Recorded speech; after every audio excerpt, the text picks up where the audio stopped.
All right. Hi, Michael. How are you doing? Hey, Dave, how are you? Pleasure to meet you. It's lovely to meet you too. And well, let's get started. How did you get involved with the show?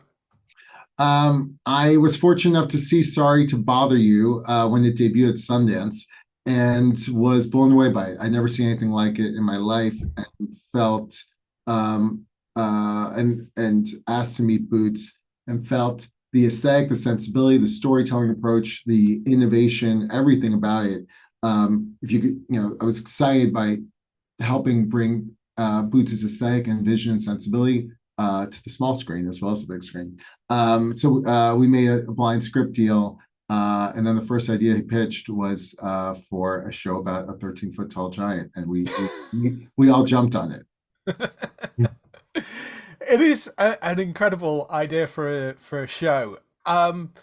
So I mean, at what point did you go, "How on earth are we going to pull this off?" Because Yeah, so me and Rez, yeah, we're drawn to the hard thing, and it usually, yeah, we tend to ignore for a big chunk of time how the hell are we going to do it while we get inspired and excited. And Boots' energy is infectious.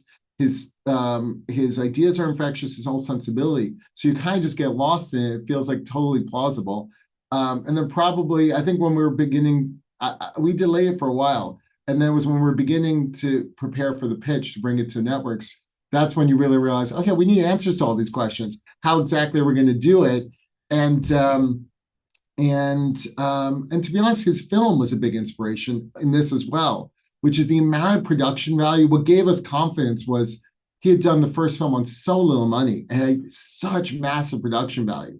So the underlying confidence that we could pull this off was frankly just watching that, even though this was kind of a leveling up. And then the people who knew how to make things by hand in the way Virgo is told, it's not a CG. There is CG in it, but it's minimal. They don't even work that much anymore. It's a bit of a lost art and craft. So once we were in the process of prepping and doing tests and camera tests, it was kind of relearning in old ways to render kind of handmade vision Boots wanted to bring to the world. yeah, it's fascinating that you actually did so much of it practically in that. It's really quite incredible. For you, what do you feel the central message of the show is? Um, it's a show with a lot of different ideas, and so it a little bit resists being reduced. I don't mean that it somewhat reduces. It resists being reduced to a soundbite or two, admittedly. Mhm. But I think, look, I think the core things it's about are one, how does one find their first and foremost in terms of Cootie's journey? How does one find their voice in the world, their identity, their place in it?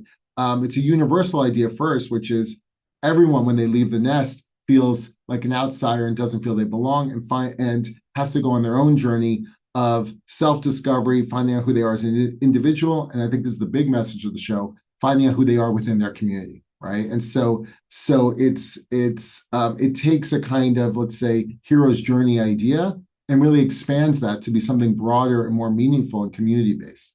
And the show is really exploring how does one um, uh, you know, both in a kind of joyous fashion, which is don't take the rules that you've been offered. Don't the way the world has been presented to you. You don't have to accept it. In every sense. There's a vision. There's a set of rules and boundaries that we are all told we have to live by. And the show is saying, look beyond those and find something more meaningful and personal to you and finding something truer and more playful and joyous and liberated and free and just. Like it's a pretty radical idea in the end.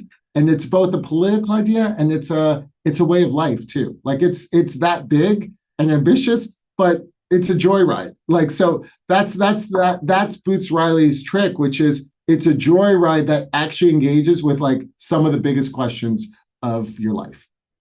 Yeah, I've seen the first episode. I think it's awesome. Look forward to seeing the Oh, rest of it. stick out then. Yeah, you'll see why I'm like, yeah. So I look forward to watching the rest. That's it's that's just the beginning, Dave. Yeah, that's my time. I need to go, so I will let you get on to more Dave, interviews. I Cheers. appreciate it so much, and enjoy your press day.